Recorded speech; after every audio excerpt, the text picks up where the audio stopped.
नमस्कार, मैं Anjana Gupta, medical astrologer, आपको नया विषय व्यवहार और व्यावहारिकता पर मनोवैज्ञानिक दृष्टिकोण और ज्योतिष दृष्टिकोण से बताना चाह रही हूँ। किसी का स्वभाव हमें किस तरह से पता चलता है, वही हमारा स्वभाव हमारे उद्गम होता है, हमारे को प्रेजेंट करने का, वही व्यवहार बाद में बन जाता है। यह हमारा लेवल बताता है कि हम किस लेवल के हैं। देखिए, कुछ लोग जानते हैं कि हमारा व्यवहार अलग है और हम किसी और तरह से रिप्रेजेंट हो रहे हैं। यही बात हम लोग शेयर करने वाले हैं और इस पे हम ये कहना चाहेंगे कि बेसिक रूप से हम नेचुरल ही प्रकट होते हैं। नमस्कार, मैं आपको नमस्कार करते हुए आगे बढ़ती हूँ। मेरे साथ अजय शुक्ला जी जुड़े हैं, जो कि इनकी किताबें भी इसी तरह हमारे 12 भाव को बताती हैं और यही 12 भाव हम लोग इस सीरीज़ के रूप में चर्चा करेंगे। ज्योतिष में 12 भाव, इनकी 12 बुक्स, यही हमारा लेवल और हमारा सब कुछ है। बेसिक रूप से हम जान सकते हैं कि ये जन्म से ही नेचुरल ऐसा व्यक्ति है या बेसिकली कुछ वातावरण या कुछ कारण से इसका सारी चीज़ों में चेंज आ चुका है।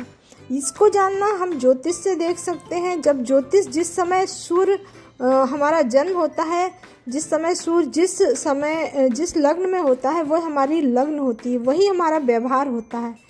यह टाइम बियोंग नहीं होता है, लाइफ लॉन्ग आपका व्यवहार होता है और यही व्यवहार आगे चल के हमें लग्न के रूप में हमारे फिजिकल लेवल को बताता है और यही मेंटल लेवल को भी बताता है। इस तरह हम जान सकते हैं। आज का आपने रखा हुआ है और निश्चित तौर पर जो बात आपने कही बड़ी गंभीर भी है कि व्यवहार को लेके बहुत सारी भ्रांतियां भी हैं और व्यवहार को लेके सभी इंसान एक दूसरे के साथ में बहुत ज्यादा अपेक्षाएं भी रखते हैं और उसके पीछे सबसे बड़ा कारण है कि उनका स्वयं का व्यवहार तो जो भी कुछ है वो सब कुछ उनके ऊपर निर्धारित होता है, लेकिन वो चाहते हैं कि उनसे जितने लोग जुड़े या उनके जितने भी लोग संपर्क या संबंध में आए वो सब उनसे अच्छा व्यवहार करें।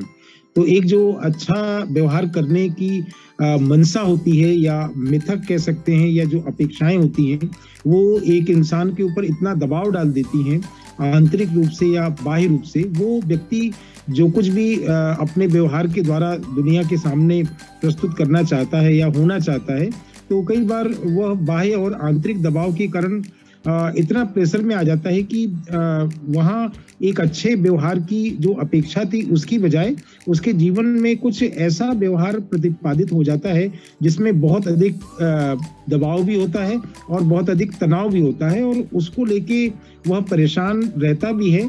और कई बार आदर्श व्यवहार की मनसा से जो कुछ भी वो अपने जीवन में करना चाहता है, चाहे वो बातचीत के माध्यम से हो या कुछ क्रियाकलाप के माध्यम से हो, वो सबके बीच में एक द्वंद्व खड़ा हो जाता है और कई बार चाहते हुए भी, ज्ञान की उपस्थिति होने के बावजूद भी, समझ अच्छी होने के बावजूद भी वह कुछ अपने बौद्धिक स्तर से जो कुछ भी करना चाहता है वह नहीं कर पाता है और अंततोगत्वा एक उसके अंतर मन में सूक्ष्म पश्चाताप होता है कि कोई बात नहीं, ये अवसर या ये परिस्थिति अभी निकल गई, अभी आने वाले समय में मैं कुछ अच्छा व्यवहार करने का प्रयास करूंगा। तो यह जो ऊहापोह उसके मन में व्यक्ति के रहती है और एक द्वंद्व रहता है, वो अपने व्यवहार के अंतर्गत इसका एक तुलनात्मक अध्ययन भी करता रहता है। उसको लगता है कि जो कुछ भी मेरा व्यवहार सामने वाला रीड कर रहा है या उसको वो जो ऑब्जर्वेशन कर रहा है, उसके हिसाब से जो उनकी क्रिया और प्रतिक्रिया है, आलोचना या समालोचना है या संवाद की जो आगे स्थिति बन रही है, उसका भी एक वो अनुमान लगाता है और कई बार सामने वाले के किसी निष्कर्ष के बावजूद भी वह तय कर लेता है कि कहीं ना कहीं भूल या चूक हो गई या सामने वालों को कोई बात मेरी बुरी लग गई और मैं उसमें प्रयास करता हूँ कि उसमें कुछ परिवर्तन में कर सकूंगा आगे चल के। और उस समय वह अपने आप को विड्रावल के रूप में छोटा सा शब्द जिसको वो कहने का प्रयास करता है कि इफ यू डोंट माइंड, या आप मेरी बात पर बुरा मत मानना, मेरे कहने का आशय यह नहीं था। तो एक मूल्यांकन यह भी निकल के आता है कि जब आप कह भी रहे हैं और आपको ये भी कहना पड़ रहा है कि मेरे कहने का अर्थ ये नहीं था, यह था, इसका मतलब आप किस प्रकार के व्यवहार को सामने प्रस्तुत करने जा रहे हैं और आपके ही कथन को आप एक द्वंद के साथ स्वीकार कर रहे हैं कि मेरे कहने का मतलब ये नहीं था, और कहने का मतलब बताने के लिए कितनी बार आपको समय दिया जाएगा ताकि आप अपनी वाणी से या अपने कर्म से अपने आप को सुधार करके सामने वाले के सामने या स्वयं के सामने बिल्कुल स्पष्ट और निष्पक्ष रूप से रख पाएंगे। जी जी, आपकी बात समझ में आई है। मैं यहाँ बताना चाहूँगी कि हम ज्योतिष में अपने आप को कैसे देख सकते हैं। और यहाँ पर हम देखते हैं कि कुछ लोग अपने व्यवहार को किसी किसी कारणों से चेंज करते हैं, चाहे उन्हें कार्यक्षेत्र में बदलना हो, चाहे उन्हें वातावरण के कारण चेंज करना हो, चाहे वह अपने आप को बैलेंस नहीं बना पाते हैं तब भी ऐसा करते हैं। जैसे लग्न हमारा फिजिकल बॉडी है, मून हमारा मन है। मन से हम यहाँ सुदर्शन चक्र से इसे देख सकते हैं कि हम लग्न से अपने नेचुरल कैसे हैं, मून से हमारा मन कैसे बार बार चेंज हो सकता है अप एंड डाउन्स में अपने मेंटल लेवल को। वहीं पर हम लोग सूर्य कुंडली से ये देखते हैं कि यह आत्मा, ये साउल किस काम के लिए बेसिकली आई है, वो अपना चेंज नेचर में कैसे और क्यों करेगी, जिसके कारण से उसे इस पृथ्वी लोक में अपने को एक्सपोज करना है। तो यहाँ पर एक्सपोज के लिए हम लोग देखते हैं 9th हाउस, और हमारा क्रिएशन जो होता है वो 5th हाउस से होता है, 5वां स्थान होता है। तो यहाँ पर हमारा लग्न, हमारा पंचम और नवम, जो कि हमारी मूल रूप से हम अपने आप को प्रेजेंट कर पाते हैं और दिखा पाते हैं कि हम किस तरह से समाज में व्यवहार करेंगे। यहाँ पर यह भी देखना जरूरी होता है कि व्यक्ति आपके सामने आएगा तो किस तरह से आएगा, वो तर्क करेगा कि कुतर्क करके आपको काट देगा और अपने आप को सिद्ध करेगा। हम लोग ज्योतिष में इसमें दूसरा भाव देखते हैं। दूसरा भाव से हम देखते हैं व्यक्ति किस तरह से तर्क करके अपने आप को स्थापित कर देगा, 12वें भाव से वह काट कर सिद्ध करेगा। जहाँ 7वां स्थान हम लोगों का जो कुंडली में होता है वह तराजू की तरह तौलने का काम करता है कि वह अपने आप को, अपने एक्सपोज को कितना बैलेंस करेगा, कितना नहीं कर पाएगा, किस तरह चेंज करेगा, किस तरह अपने को, अपने टैलेंट को दिखाकर वो हम लोगों से संपर्क करेगा। वहीं पर देखिए रसों का भी काम इसमें होता है, जिसमें कि पंचम स्थान में रसों का प्रभाव होता है। 9 रस होते हैं जो कि हम लोग हमेशा यूज करते हैं। श्रृंगार, वीर, हास्य, करुणा, रौद्र, भयानक, विवश, अद्भुत, शांत। इन रसों के द्वारा ही हम अपने आप को, अपने स्वभाव को चेंज कर लेते हैं। तो यह रस तो हमेशा बनते रहते हैं और यह बॉडी का काम भी है। अब इन रसों का उत्पादन किस तरह होगा, यह आप कैसे जानते हैं, किस तरह से आप इसको देखते हैं कि अपने को यह जो क्रिएटिविटी लाएगा वह अप्लाई कैसे करेगा और उसको एक्सपोज कैसे करेगा, यह हम लोग ज्योतिष में देखते हैं। निश्चित है आप भी इस पर हम लोगों को कुछ बताइए कि मनोवैज्ञानिक लेवल पर यह कैसे अपने को बैलेंस करेगा और किस तरह से सामने आएगा और किस तरह से इसमें ठीक करने की गुंजाइश है। अगला मैं बताऊंगी कि किस तरह के लोग हम लोग ज्योतिष में देखते हैं और किस तरह से अपने को प्रस्तुत करते हैं। जैसे कि स्वांग करने वाले मदारी होते हैं, मैजिशियन होते हैं, विदुषिक होते हैं, कलाकार होते हैं, हाथ की सफाई भी करते हैं और साथ ही साथ अपने को चेंज कर लेते हैं। वहीं ढोंगी और स्वार्थी लोग होते हैं जो इमोशन का दोहन करते हैं ठग विद्या द्वारा, छलिया द्वारा। क्योंकि पहले वाले लोग अपने काम के कारण करते हैं, पर दूसरे लोग अपने आप को इमोशन का दोहन करते हैं सामने वाले का। कई जोशी होते हैं, कई आध्यात्मिक गुरु होते हैं, कई इस तरह के लोग भी देखे हैं। वहीं कपटी और षड्यंत्रकारी लोग होते हैं, विध्वंसकारी होते हैं, कुटिल नीति होती है, अपने आप का उपयोग भी कर देते हैं। मानव बम के रूप में हम इनको देख सकते हैं। कुछ लोग हम देखते हैं कि इतने ज़्यादा परोपकारी होते हैं, समाज सेवा में आते हैं, इनमें रणनीति आ जाती है तो ये राजनीति में कूद जाते हैं। और यह लोग परोपकार के नाम से भी आज शोषण करते हैं, जैसा कि आप बृहद रूप से देख सकते हैं। देखिए व्यक्ति के स्वभावगत विशेषताओं को जब हम देखने की बात करते हैं तो वह एक इंसान जब अपने व्यवहार को प्रतिपादित करने का प्रयास करता है तो उसमें निश्चित तौर पर परिस्थिति जन्य भी हो सकते हैं। कई बार उसको एक तत्परता के साथ में या व्यग्रता के साथ में, कुल मिला के एक व्यक्ति के व्यवहार में इन 9 रसों का समावेश किसी न किसी रूप में, चाहे वो सूक्ष्म रूप से हो या बृहद रूप से हो, वो आपको दिखाई देगा। उदाहरण के लिए जैसे मान लीजिए कि किसी को अपनी बात किसी व्यक्ति के सामने रखनी है तो आप देखेंगे कि एक्सप्रेशन में भी, वे ऑफ एक्सप्रेशन में भी, जब आपने कहा कि आत्मा की शुद्धि, तो हम लोग उसको इस रूप में देखते हैं कि अगर हृदय निर्मल है तो वहां विचारों में स्पष्टता होगी। अब हृदय की निर्मलता ही विचार की स्पष्टता का कारण है, ये आप बहुत अच्छे से स्वीकार कर सकते हैं।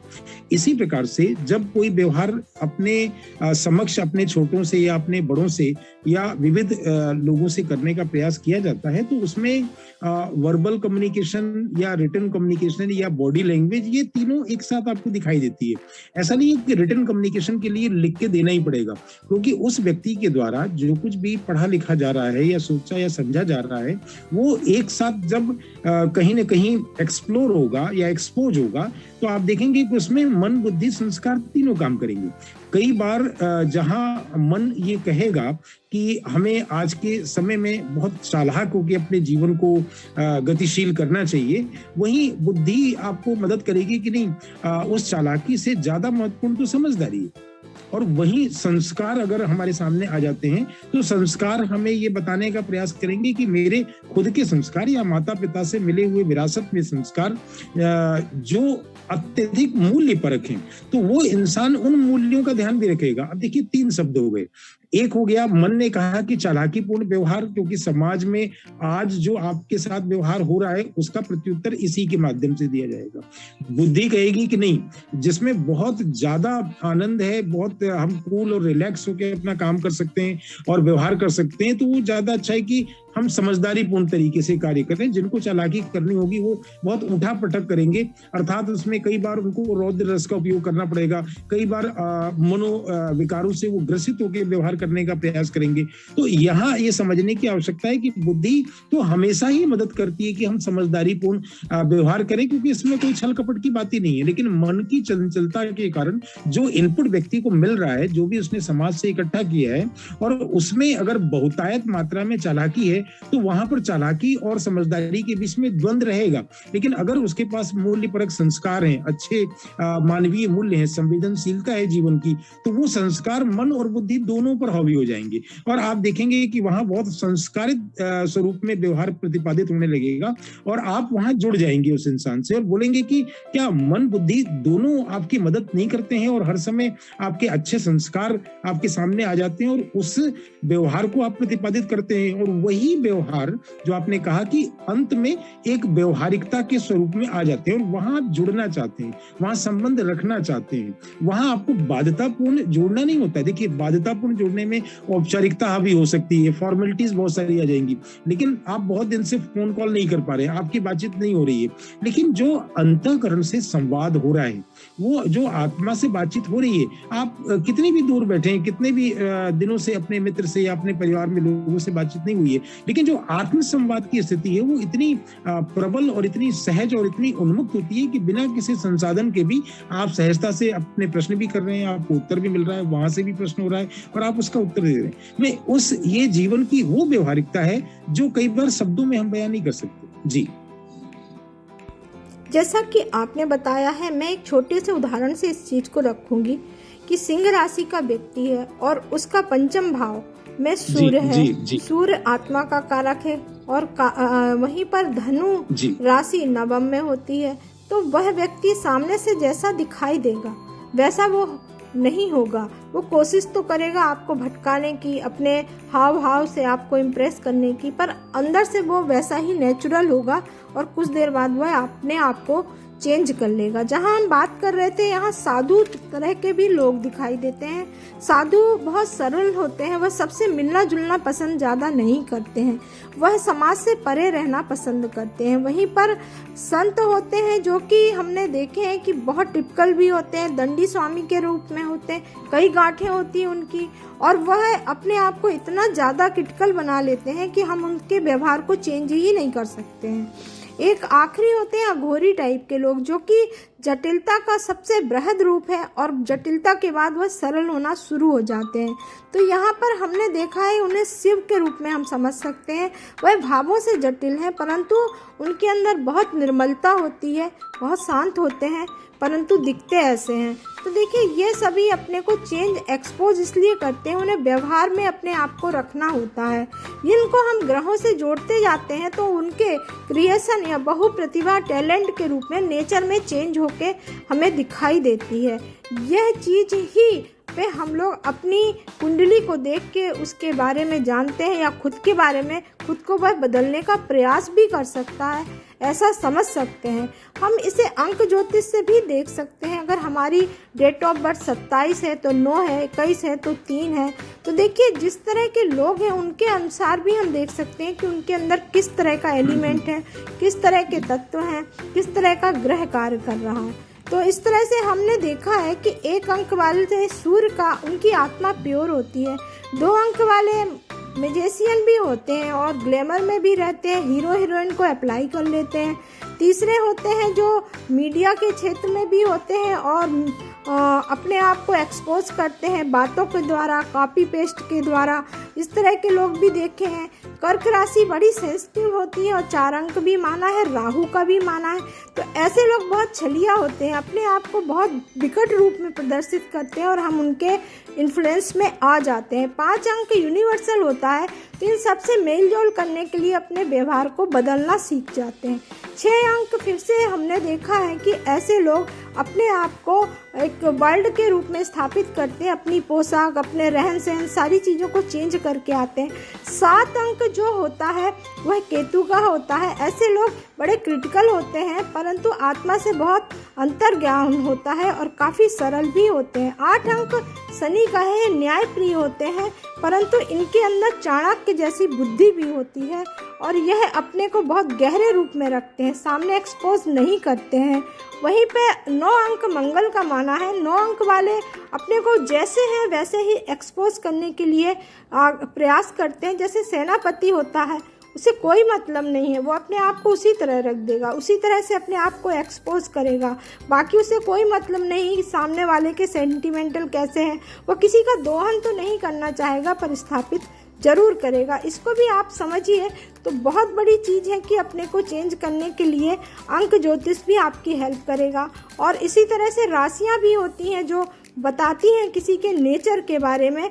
जैसे कि मेष सामने से बताएगा ब्रश कुढ़ते रहेंगे और मिथुन शर्मीले होंगे और कर्क राशि बहुत सेंसिटिव होगी और सिंह राशि बहुत केयरिंग होगी, लविंग होगी और कन्या राशि डिप्लोमेट्स होगी और 7th यानी तुला राशि डिसबैलेंस होगी और वृश्चिक बहुत गहरे होंगे और रिएक्ट करेंगे कभी कभी और धनु राशि गंभीर होगी परंतु अपने लक्ष्य पर फोकस होके आपका व्यवहार करेगी। मकर बहुत डीप होंगे और बहुत बैलेंस होंगे और कुंभ बहुत अंतरात्मा से गहरे नेचर के और स्वभाव के होंगे। मीन राशि भावुकता से समुद्र रूपी परंतु ये कभी कभी बहुत सनकी हो जाते हैं, अति कठिन स्वभाव इनका हो जाता है जो कि ये खुद भी नहीं समझते इनने कैसे अपने को चेंज कर लिया है। तो इस बातों को ध्यान रख के हम राशि और अंक ज्योतिष को देख सकते हैं और ऐसे लोगों को चेंज करना आना चाहिए खुद को और खुद के व्यवहार को वातावरण के अनुसार बदल सकते हैं, परंतु इन्हें अपने मूल प्रगति को कभी नहीं छोड़ना चाहिए। यही उनके आगे बढ़ने का सहारा हो सकती है।